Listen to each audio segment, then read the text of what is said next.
সারাটা দিন অফিসের কাজ শেষ করে এসে সে আবার আমার জন্য ইফতার বানায়। যত্ন সহকারে প্লেটারগুলো সাজানোর দায়িত্ব কিন্তু তার ভাগ্যেই থাকে প্রত্যেকবার। আসসালামু আলাইকুম, হাই এভরিওয়ান। আজকে প্রথম রমজানে বাসায় তেমন একটা কেউই ছিল না, আমরা চারজন শুধুমাত্র। যেহেতু ফ্যামিলি আত্মীয় স্বজন কেউই নাই, শুধুমাত্র আমরা চারজন ইফতার করব। আর একটা বিষয় হচ্ছে আমার মেয়ে এই বছর সবগুলো রোজা করবে, সে তো প্রথমে বলে দিয়েছে। আজকে বাসার জন্য অনেকগুলো ইফতার বানাবো আর সবগুলোই আমি নিজে বানাবো। এই যে এইসব কাজগুলো একা একা করা, আবার ভিডিও করা, এডিট করা, কত কষ্ট করতে হয় আমাদেরকে সেটা আমরাই জানি। এই রমজান মাসে আপনারা যারা কুসুরের গুড়ের শরবত খেতে চান, অবশ্যই সানাউল ফুড এই পেজ থেকে আপনারা এই গুড়ের পাটালিগুলো নিতে পারেন। পেজটা আমার ডেসক্রিপশনে দেওয়া থাকবে, চাইলে ভিজিট করতে পারেন। যেহেতু আমি কুসুরের গুড়ের কোনো শরবত খাই না, এই জন্য আমার হাজবেন্ডের জন্য আলাদা করছিলাম আর আমাদের মা মেয়ের জন্য আলাদা শরবত গোলাচ্ছিলাম। আমি অলওয়েজ সবসময় ট্যাংটাই বেশি পছন্দ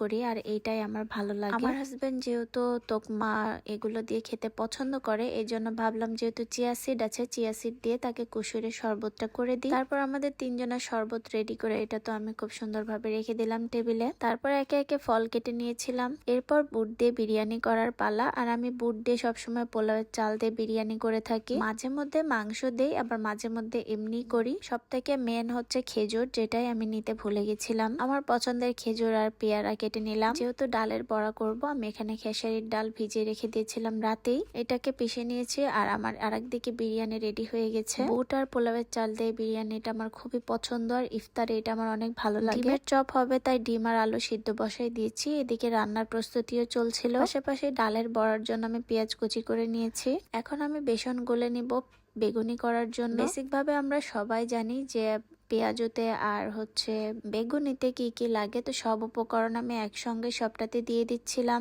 আর একদিকে আমার ডিম আর আলু হচ্ছে সিদ্ধ হচ্ছিল, আর এইদিকে আমি সবকিছু মাখিয়ে জাস্ট রেডি করে রাখছিলাম। আপনারা তো জাস্ট 3 মিনিট 3.5 মিনিটের ভিডিও দেখেন, কিন্তু এই ভিডিওটাকে বানাতে এডিট করতে কত যে কষ্ট করতে হয়। রান্নার ফাঁকে ফাঁকে একা আমরা যারা কাজ করি, ভিডিও করি, প্রচুর কষ্ট করতে হয়। তারপরে এই যে সব থেকে মেন হচ্ছে কাজ, যেটা বেগুনিগুলো আর বেগুন খুব সুন্দরভাবে কাটা, যেটা আমি খুব ভালোভাবেই পারি। প্রায় রান্না বান্না শেষ করে এখন আমি ভাজা পোড়ার দিকে চলে যাচ্ছি। তো আমি এদিকে পেঁয়াজগুলা করে নিচ্ছি। বাড়িতে 4 জন হলেও আমাকে 5টা 6টা করে সবকিছু করতে হয়, কারণ আমরা সন্ধ্যা রাত্রে এগুলো খেয়েই থেকে যাই। আমি, আমার হাজবেন্ড, বাচ্চা কাচ্চা কেউই আমরা সন্ধ্যা রাতে কোনো কিছুই খাই না। আমরা যা খাই ভোর রাতে খাই, আর বাচ্চারা আর কি সকালে খাই। আর এদিকে ডিমের চপ হচ্ছে, এদিকে আলু আর ডিম দিয়ে আমি চপ করেছিলাম। যেহেতু আমরা 4 জন, এই জন্য 4টাই করেছি। আমার মনে হয় বাইরে থেকে এটা ওটা চপ কিনে নিয়ে আসার থেকে নিজের বাসায় তৈরি করে খাওয়া, এটাই আমার কাছে বেশি ভালো লাগে। এইদিকে ফুলকো ফুলকো বেগুনি হচ্ছিল।